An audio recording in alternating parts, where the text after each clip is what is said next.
Many of the atheists, they believe in science. All these arguments may not satisfy them completely. Many of the atheists, they say that science is a yardstick. They believe science is ultimate. So let's try and prove to this group of atheists also about the existence of Allah Subhanahu wa Ta'ala. So if I know that this atheist believes only in science, after congratulating him, I'll ask him a simple question. That if suppose there is equipment, there is a gadget who no one in the world has ever seen, and if that gadget is bought in front of you, and if the question is asked that who will be the first person who will be able to tell you the mechanism of this gadget, that atheist, he may say, after thinking for a while, the first person who will be able to tell you the mechanism of a gadget who no one in the world has ever seen, no one in the world knows about it, he will tell you that the creator of that gadget. Or he may say the maker of the gadget. He may say the inventor. He may say the producer. He may say the manufacturer. Whatever he says, it will be somewhat similar. Either creator, manufacturer, producer, maker, inventor, somewhat similar. Just keep that answer at the back of your mind. The second person is the creator. If he says to somebody else, he'll come to know, or a person who does research, but that is secondary. You ask this atheist that how did our universe come into existence? So he will tell you that our universe was initially one primary nebula. Then there was a secondary separation, a Big Bang, which gave rise to galaxies, stars, moon, sun, and the earth on which we live. This he calls as the Big Bang. You ask him, when did you come to know about this creation of the universe, about the Big Bang? He will tell you about 50 years back, 40 years back.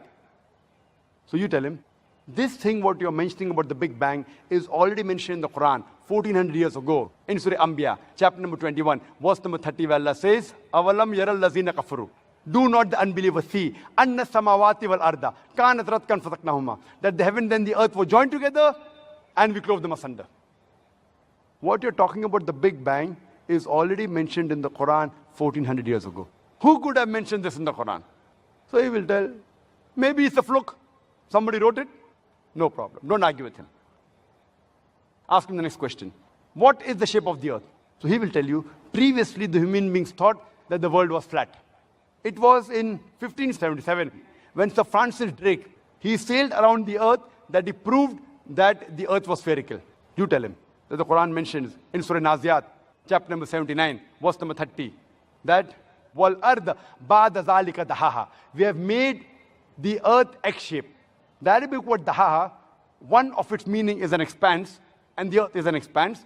The other meaning is derived from the Arabic word duya, which means an egg. And we know today that the earth is not completely round like a ball. It is flattened from the pole and bulging from the center. It is geospherical in shape. It is somewhat similar to the egg. And the Arabic word duya does not refer to a normal egg. It specifically refers to the egg of an ostrich. And if you analyze the shape of the egg of an ostrich, it is geospherical in shape. Imagine, the Quran mentions that the earth is geospherical 1400 years ago. Who could have mentioned that? So he will tell you, your Prophet Muhammad, peace be upon him, was an intelligent man. Don't argue. Continue. The light of the moon, is it its own light or reflected light? So the atheist will tell you, previously we thought that the light of the moon was its own light. But today we know that the light of the moon is not its own light, it's a reflected light. When did you come to know? He will tell you, we came to know yesterday, 50 years back, 100 years back, 200 years back. Quran mentions 1400 years ago in Surah Furqan, chapter number 25, verse number 61. That blessed is he who hath placed the constellations in the sky, and therein sun, Shams, having its own light, and moon having borrowed light. The Arabic word for sun is Shams. Its light is always described as siraj or wahaj, meaning a torch or a blazing lamp. And the moon in Arabic is called as qamar. Its light is always described as munir or nur. Munir means borrowed light, and nur means a reflection of light. And nowhere is the moonlight described as Wahaj or Siraj.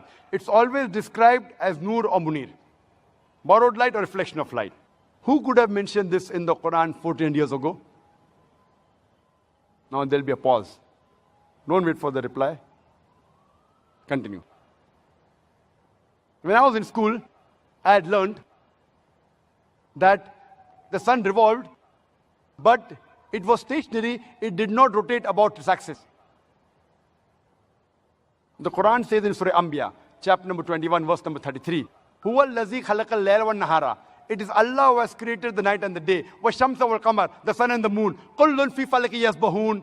Each one traveling in an orbit with its own motion. The Arabic word yasbahun describes the motion of a moving body.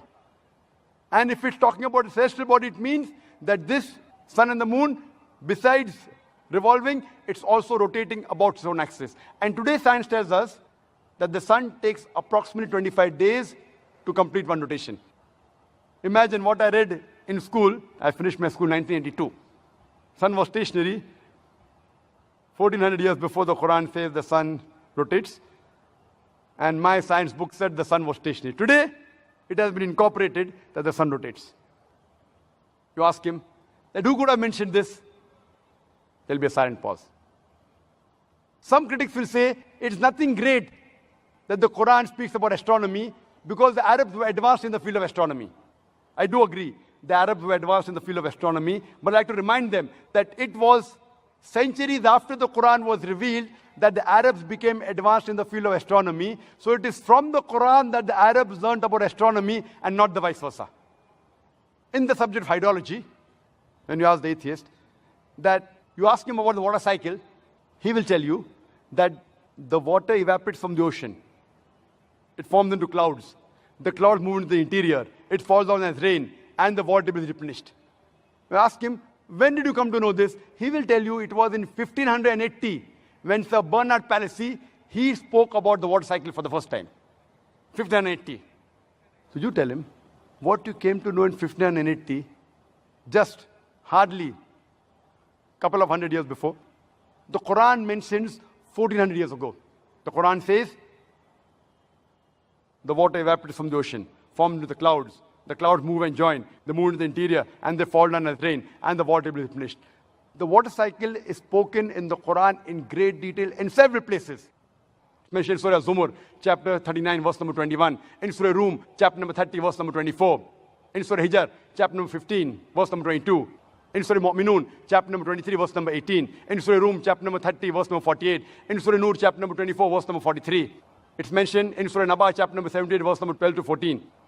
It's mentioned in Surah Araf, chapter number 7, verse 57. In Surah Raj, chapter number 13, verse number 17. It's mentioned in Surah Furqan, chapter number 25, verse number 40 and 49.